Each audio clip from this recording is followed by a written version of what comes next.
Alejandro Mendoza, 42 years old with a net worth of €300 million, was having lunch at Madrid's most exclusive restaurant when a 6-year-old girl in tattered clothes approached his table. Her tangled hair and dark eyes made her look like a fallen angel. But what she said stunned him. "If you give me the leftovers from your plate, I'll tell you a secret that will change your life." Alejandro was about to call security when the girl whispered, "I know who killed your wife 2 years ago." Alejandro's world stopped. His wife, Carmen, had died in a fire at their home in La Moralilla, a blaze he had always found suspicious. But the police had closed the case. How could a street kid know something that even the best private investigators hadn't uncovered? What little Lucia revealed in the minutes that followed didn't just shatter his world, it dragged him into a truth so shocking it should have stayed buried forever. The Diverso restaurant in Madrid's Chamberí district was a temple of fine dining, where each dish cost more than many families spent in a month. Alejandro Mendoza sat at his usual corner table, the one that let him survey the entire room while enjoying the seasonal tasting menu. At his age, Alejandro owned everything money could buy. His hotel empire stretched from Madrid to Dubai. His properties were worth hundreds of millions. His name regularly appeared on lists of Spain's wealthiest people. Yet as he mechanically cut into the Wagyu tenderloin he'd ordered, his brown eyes betrayed a deep loneliness. 2 years had passed since Carmen's death, and Alejandro still hadn't moved past the grief. The fire that took her happened in their La Moralilla mansion while he was on a business trip in Barcelona. Investigators ruled it an electrical short circuit, but Alejandro never believed it.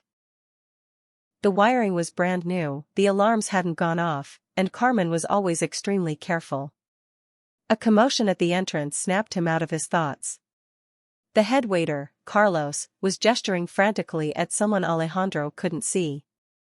The man's voice rose as he insisted this was a private establishment. Alejandro looked up and saw a girl who couldn't have been more than 6. She wore a faded floral dress and a worn gray knit jacket. Her brown hair was matted, but it was her eyes that struck him, large, black, and incredibly sharp for her age. The girl slipped out of Carlos's gentle but firm grip and ran straight to Alejandro's table. The other diners stared in shock.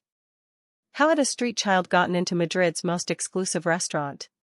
She stopped in front of his table, her small, dirty hands resting on the edge of the pristine white tablecloth.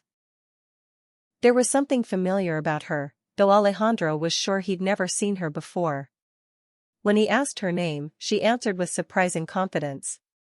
Her name was Lucia, and she knew exactly who he was, Alejandro Mendoza, the richest man in Madrid. Alejandro raised an eyebrow. How could a street kid know his name? But what Lucia said next froze him completely. She offered a trade, his leftovers for a life-changing secret. Alejandro was about to smile at what seemed like an innocent request from a hungry child when Lucia added something that sent ice through his veins. She knew who had killed his wife 2 years ago. Silence fell over the table like a blanket. Alejandro felt the world stop around him. How could this girl know about Carmen? And above all, how could she be so sure it wasn't an accident? Lucia looked him straight in the eye, and Alejandro saw a maturity that unnerved him.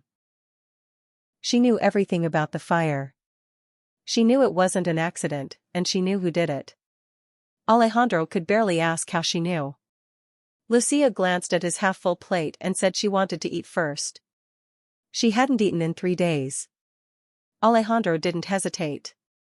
He signaled Carlos and ordered an identical second plate. But Lucia shook her head. She wanted the leftovers. For reasons he didn't understand, Alejandro pushed his plate toward her. Lucia ate with a hunger that was painful to watch, but her eyes never left his. When she finished, she wiped her mouth with the linen napkin, leaving a faint stain. Then she began to speak in a voice that sounded far older than her years. 2 years ago, on the night of the fire, she had been hiding in the park near the house. She'd been sleeping there for days. She'd seen someone enter the mansion shortly before the fire started, a hooded figure who knew the security codes. Alejandro felt the room spin. When he asked if she'd seen who it was, Lucia nodded slowly. And when he learned the identity, he'd understand why they'd tried to kill her too. Alejandro stared at the girl across from him as every certainty in his life crumbled. Lucia didn't seem like an ordinary child. There was something ancient in her eyes, a wisdom no child her age should possess. When he asked who had tried to kill her, Lucia glanced nervously around. The same people who killed his wife knew she'd seen everything that night. Alejandro noticed something that hit him like a punch. Lucia looked smaller than her age. When he mentioned it, the girl revealed she was 9, not 6. She looked younger because she hadn't eaten properly in months. The blow to Alejandro's gut was devastating. This child had been living on the streets, hiding, barely surviving, all because she'd witnessed his wife's murder. Lucia said that before revealing the killer's identity, she needed to know if she could trust him. Once he knew the truth, he'd have to choose, make her disappear and pretend this conversation never happened, or help her get justice, knowing that choosing justice would put his own life in danger. Alejandro felt he was about to cross a point of no return. When he asked why his life would be in danger, Lucia said the killer was someone he trusted, someone he saw often, someone with access to his life. Alejandro told her to tell him everything. Lucia took a deep breath and said the name, Roberto Villar. Alejandro felt his world collapse. Roberto Villar was his lifelong brother, not by blood, but by heart. They'd grown up together in Vallecas. They'd built the hotel empire together. He was the one who'd comforted Alejandro after Carmen's death, the one who'd helped him through his darkest moments. Alejandro protested that it was impossible. Roberto had an alibi, he'd been at a charity dinner that night. But Lucia shook her head. The dinner ended at 10 p.m. The fire started at midnight. She'd seen everything, Roberto entering with his key, disabling the alarms with the code he knew, pouring gasoline in strategic spots, starting the fire. When Alejandro asked why, Lucia explained that Carmen had discovered something that could send Roberto to prison for life. She'd found out he was laundering drug money through their hotels. She'd uncovered accounts in Andorra and gathered complete proof of his betrayal. Alejandro remembered Carmen's final weeks, nervous, worried. She'd said they needed to talk about something important, but she had to be sure first.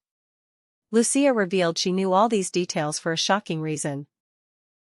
Carmen was her mother. Alejandro felt like he couldn't breathe.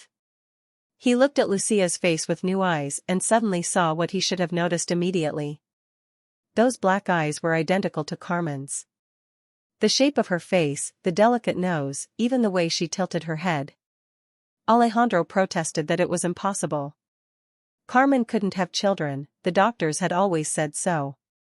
But Lucia explained with infinite sadness that what they'd been told was a lie. Alejandro stared at Lucia in total disbelief. The girl had Carmen's eyes, her determined expression, how had he not seen it right away?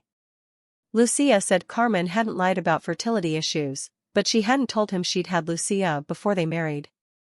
Carmen was 20 when Lucia was born. She'd raised her in secret for years, telling everyone she was her niece. When they got married, she had to choose. Alejandro's heart broke as he realized Carmen had chosen him. Lucia confirmed that her mother loved him, but she knew revealing her daughter's existence could ruin everything. She was young, broke, and Alejandro was already rich and famous.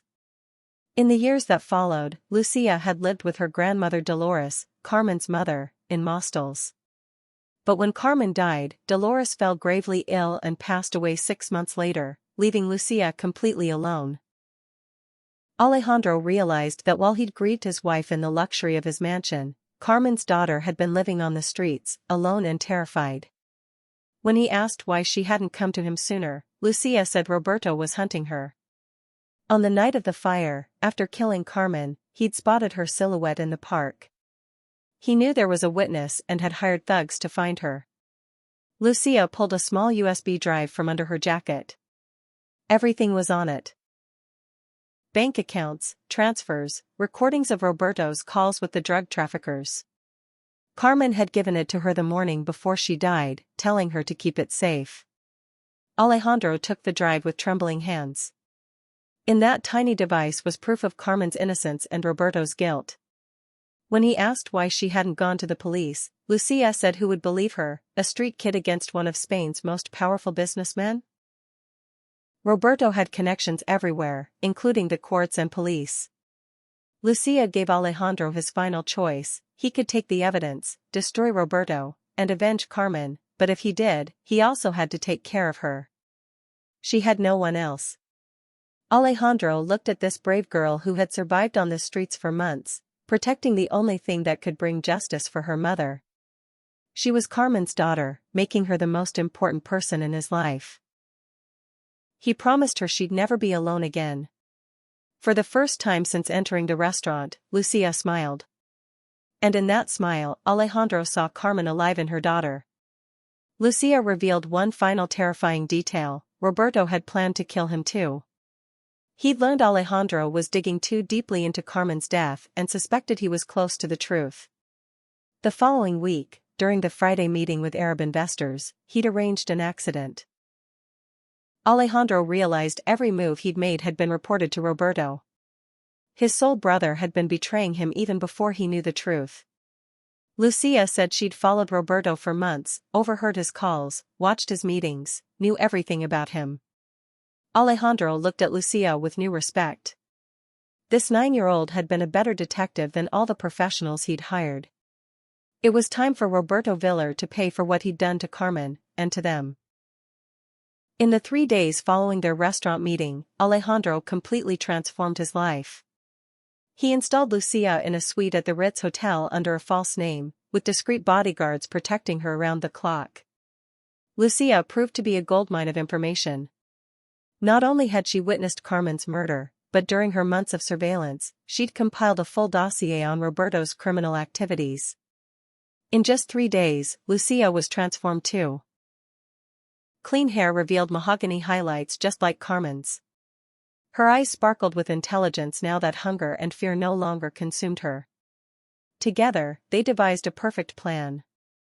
Lucia knew everything: the meeting with the Arab investors, Roberto's plot to kill Alejandro, even the building plans that would let her move unseen through the ventilation system. Alejandro bought the most advanced recording device available, so small it was practically invisible. He also hired a team of former Spanish intelligence agents, no longer trusting the regular legal system. The plan was simple but risky: Alejandro would act normally, as if he knew nothing of Roberto's scheme.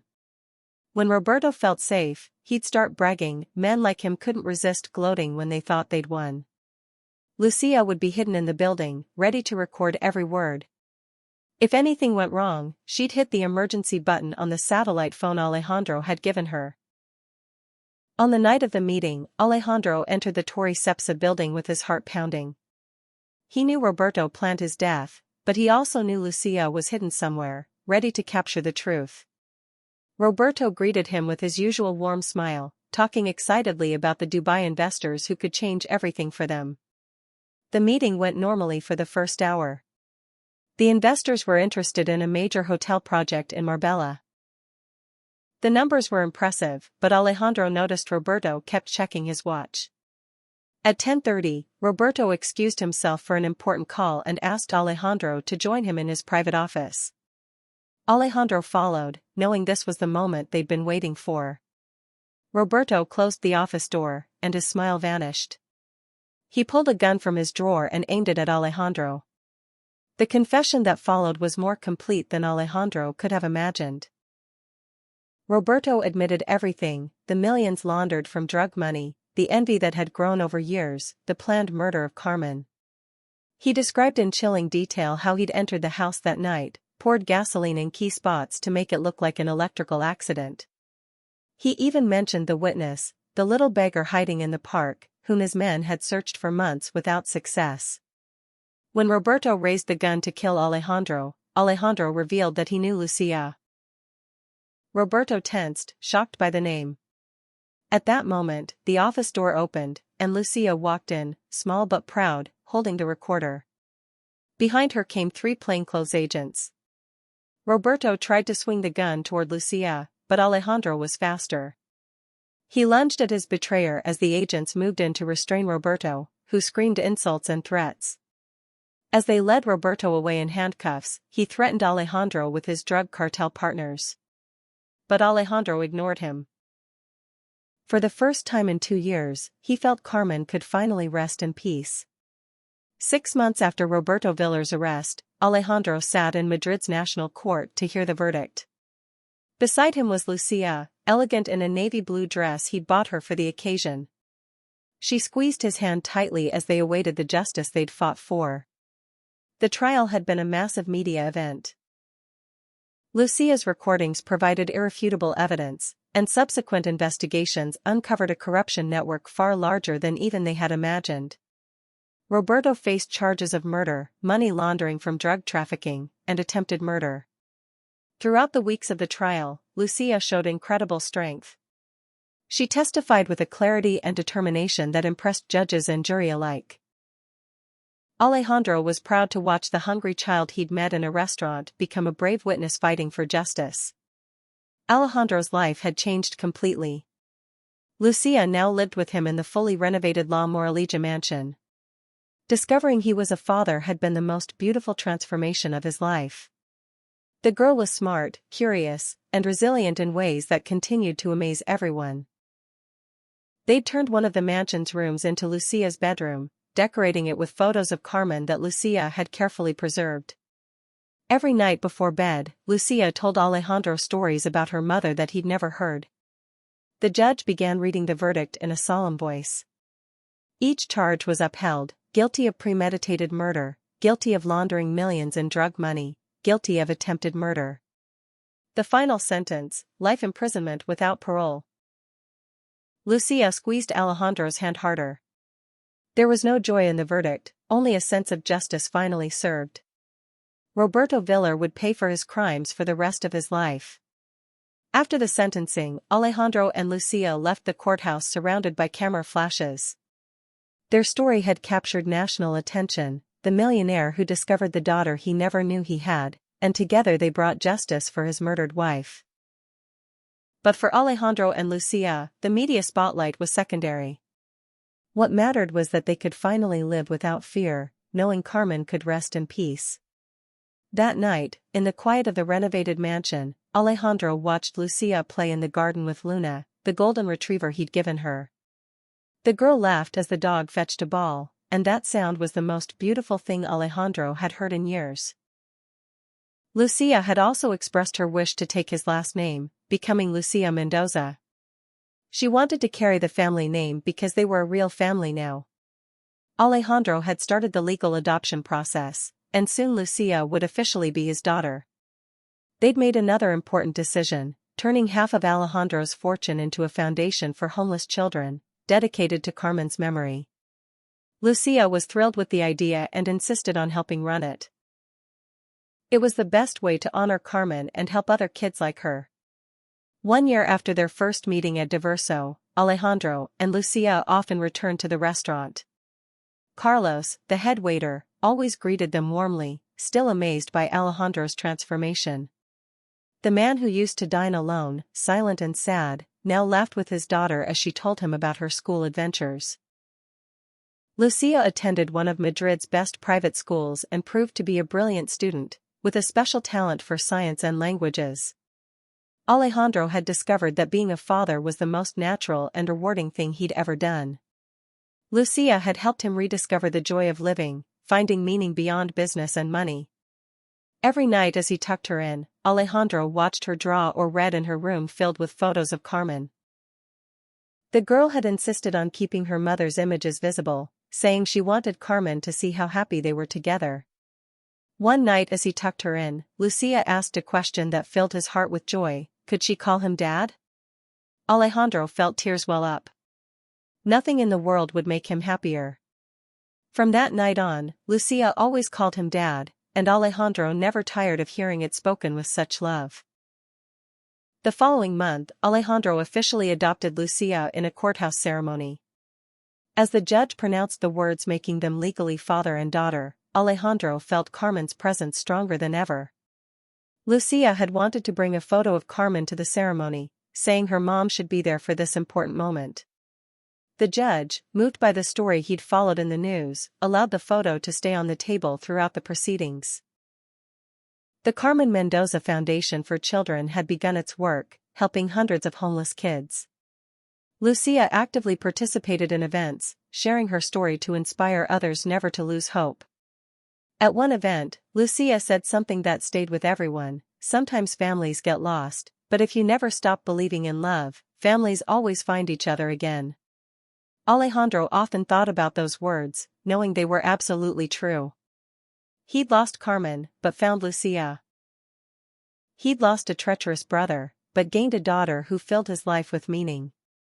One evening as they dined together on the mansion's terrace overlooking the Madrid mountains, Alejandro looked at this extraordinary girl who had transformed his life. Lucia looked up from her plate and smiled at him. In that smile, Alejandro saw Carmen. He saw love. He saw the future he'd always wanted without knowing it. The girl who had walked into a restaurant asking for leftovers in exchange for a secret had given him far more than he could ever have imagined. She'd given him back his family, his happiness, and the certainty that true love never dies, it transforms and always finds its way home. Carlos had been right. Who would have thought a little girl could change a man's life so completely? But Lucia hadn't just been a little girl. She'd been the daughter coming home, bringing her mother's memory with her and the promise of a future filled with love. As they watched the sunset over the mountains together, Alejandro knew Carmen was smiling somewhere, happy to see her family finally reunited. Love, as Lucia always said, always finds its way home.